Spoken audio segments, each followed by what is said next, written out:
Hello. So I tried to do a video outside because it's beautiful out. We got some fresh snow and it's all over the trees and it's a blue sky and it's sunny, and the camera froze because it is also about minus 35 outside. So I had to come inside. I started the generator as we need to charge the batteries, and to turn the internet on I have to run the generator right now until I sort out a new cord for the smart hub.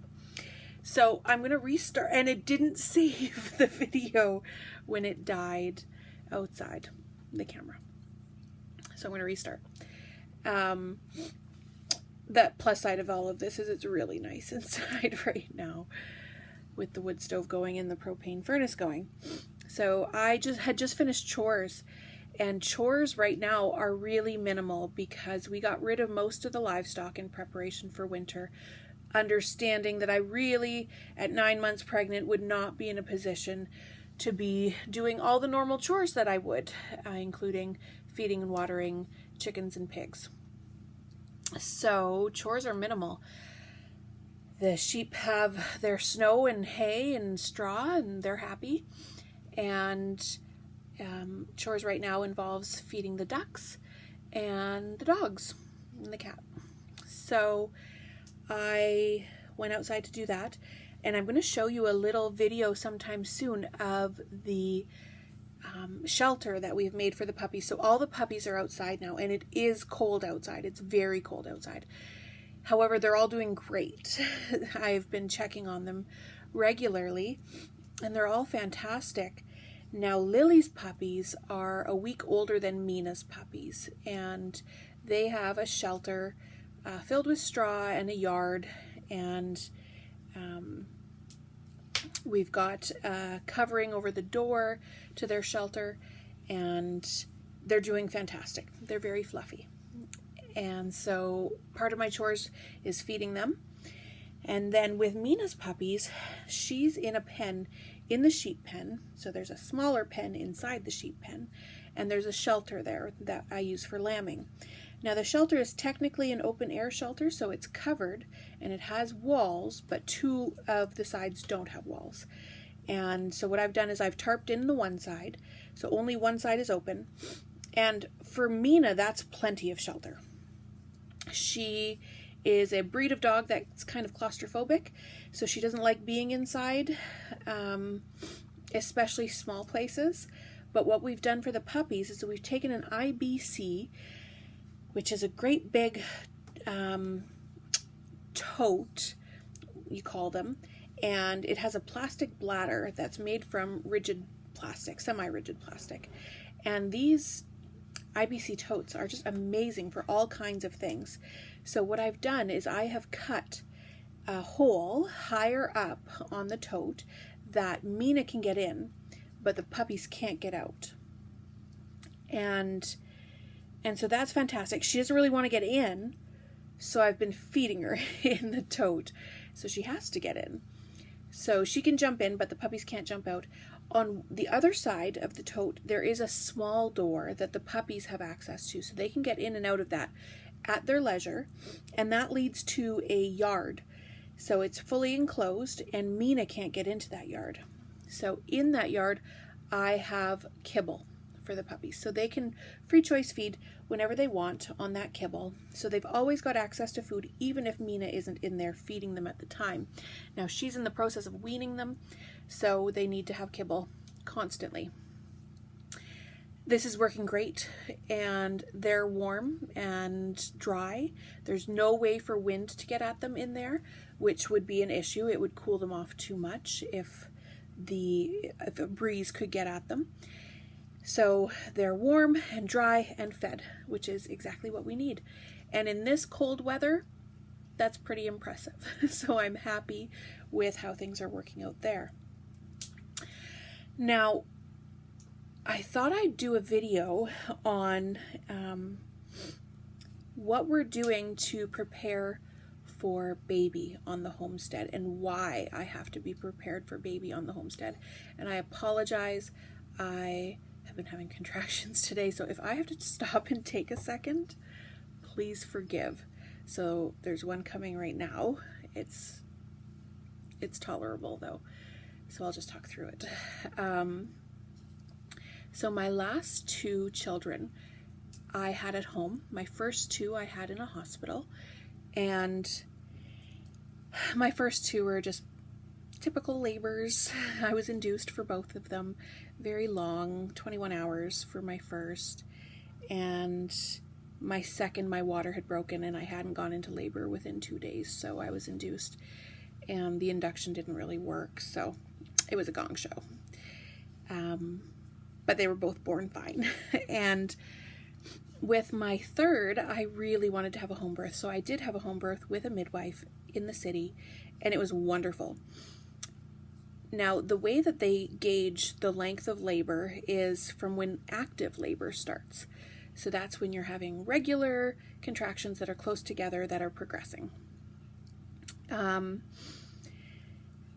And for my third, labor was 3 hours. So that's a significant decrease from 21. And it was great. I didn't have a hard time. Honestly, it was a wonderful experience. And then for my fourth, labor was under 2 hours. It was just over an hour. And so that's really fast. With having had a very short labor for my third, both my midwife and my OB suggested that I not try to drive into the city. I lived outside of the city at this point. And the hospital in the town that I lived in did not deliver babies. So it was suggested to me that the safest thing would be to stay home and have my baby. And I did. And it was great. Again, great experience. It was a bit more intense because it was a shorter labor. So it was intense at some points, especially during transition. But I have no complaints. I had a healthy baby at the end of that. Now, at that point, I lived 35 minutes out of the city. And now I live an hour and 35 minutes out of the city, and there are no hospitals around me that deliver babies. And I'm not really a fan of delivering in the hospital. I've had 2 home births and I loved it. So I wouldn't really want to go to the hospital, even if I was in the city. Now, it's the same situation where the safest thing for me is not to get in a car while I'm in labor, but to stay home. Now, if I happen to be in the city and I go into labor, great. There's a midwife there who is lovely and willing to support me to have a home birth. But we need to be ready out here also because I'm out here most of the time. And I'm out here alone a lot of the time. Now, I've got great neighbors, but I live here mostly on my own. My partner is here as much as he can be, but he works in the city and he has his own place in the city. So, and he's been wonderfully supportive and helping with chores and all kinds of stuff, helping finish the house and install things. But I have to be prepared out here. So I have 2 neighbors who are lovely and are on call to be here for me should I need them. But I thought maybe sharing with you what it looks like to be prepared for a labor on the homestead looks like for me. So I'll go through step by step what preparations have looked like. So first of all, it's making sure that I have a good stock of fuel at all times. So fuel for us right now looks like propane and gas for the generator. So I have a generator that's, it runs on 2 fuel sources, both propane and gas. So I can interchange that as needed. I use 20-pound tanks for that. And then I have a 100-pound tank that the furnace is connected to. So I need to make sure that I have the furnace fueled, and then we also have the barbecues if I need to cook on the barbecue. And pretty soon we'll have the stove and oven, which runs on propane, also hooked up. So having all the tanks filled at all times is rather important, and we've been making fuel runs as often as needed. And then all the jerry cans, keeping those filled. Now I do have a great big fuel tank that I'm not using yet, so that'll be a project for this year, and that will be a source of gas for the cars, for the truck, for the generator, and anything, and the pump, and anything else I need.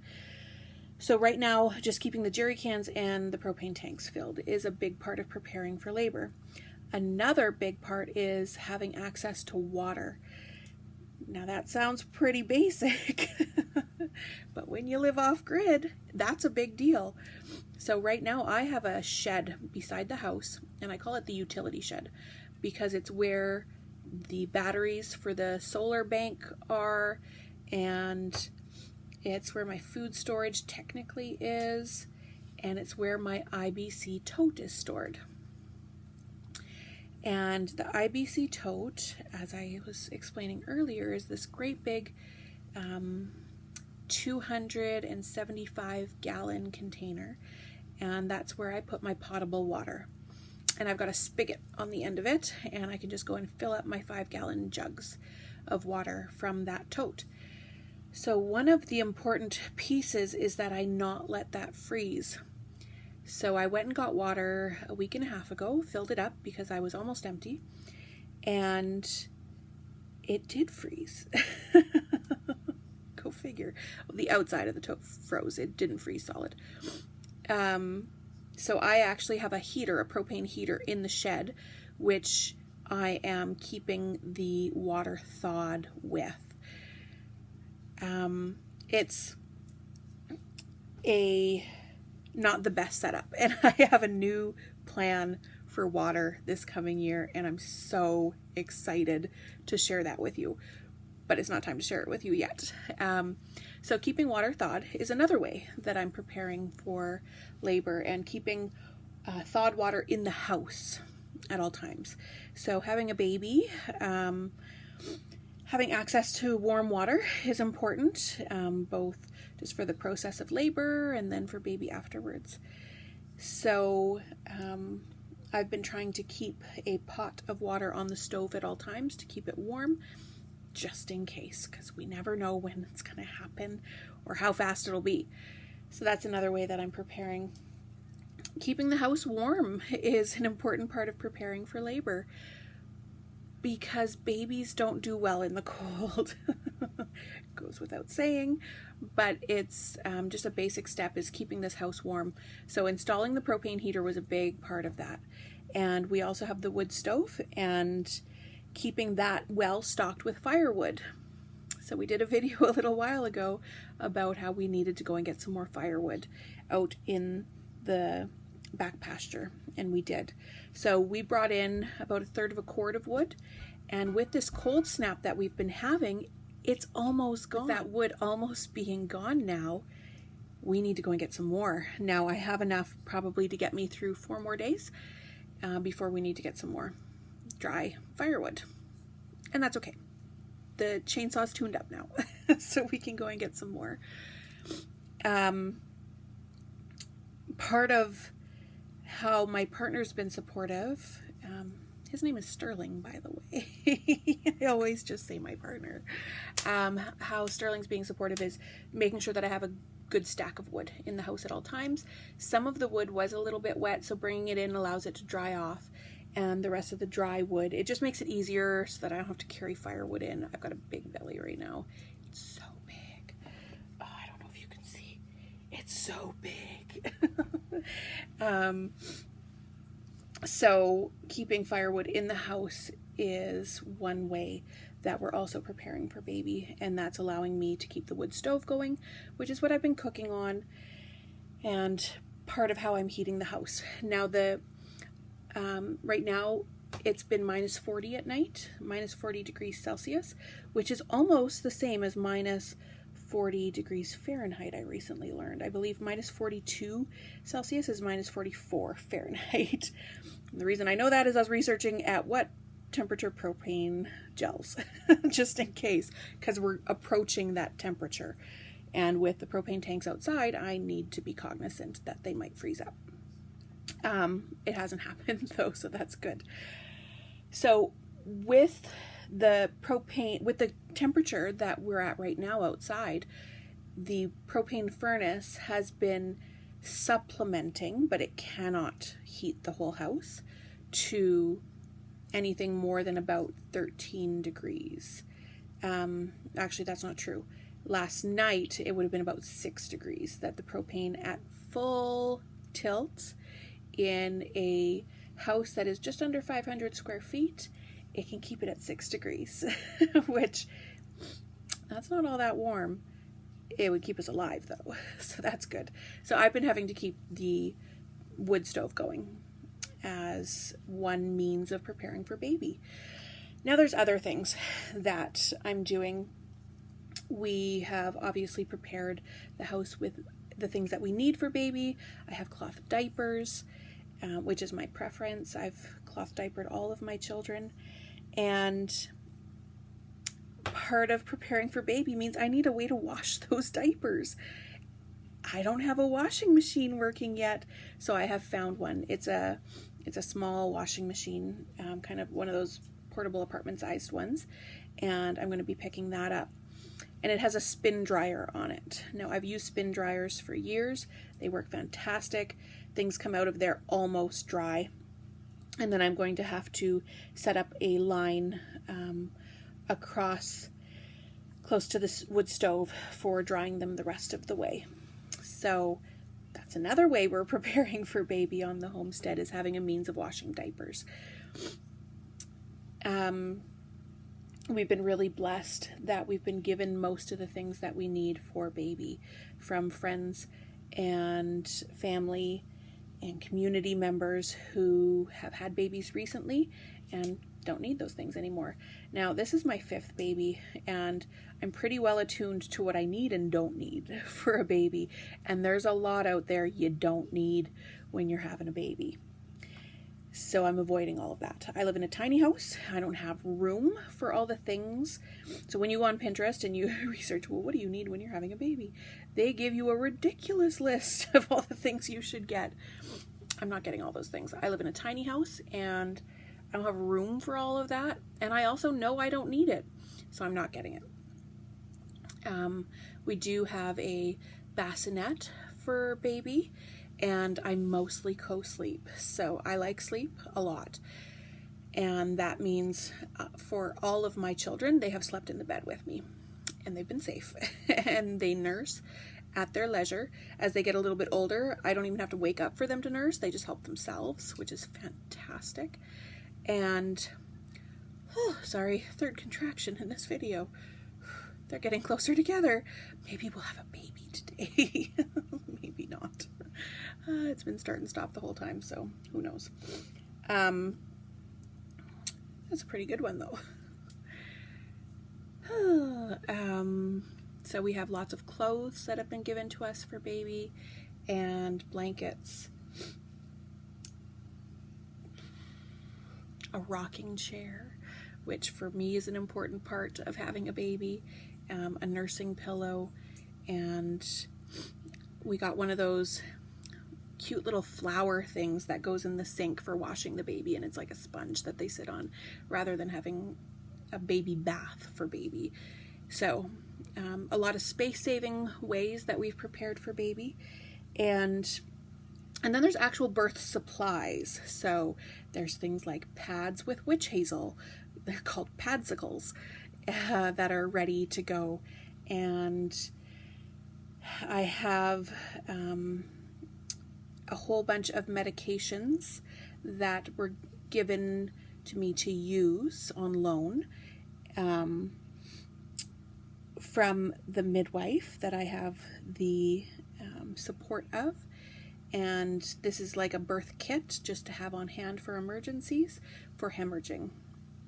Hemorrhaging is probably one of the most dangerous parts of birth, and to have those medications on hand, just in case, there's 3 different types, is a huge blessing. So I've not needed that kind of thing in the past, but having them accessible is really, really important, because the ambulance response time out here is about 45 minutes to an hour. So we've got those prepared also. We have a Doppler, a pocket Doppler, for checking on baby's heartbeat if needed. If for some reason we didn't feel him moving for a while, that's an important thing to check. So we're prepared in that way too. Then waterproof sheets for the bed. And we also do have some other homeopathics and herbs that I've used postpartum, before and during labor, which are wonderfully safe and very helpful. So I've got those again.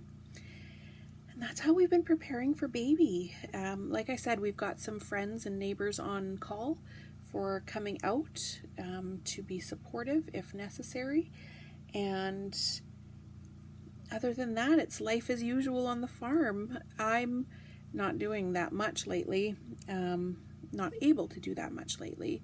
So having internet has been a blessing, because YouTube has been amazing when I can't do much. So I've mostly been keeping the fire going and working on some of the businesses that I run, and working on Alistair, the baby's moss bag, which I'll do a little bit of a video on how I'm preparing for baby culturally next.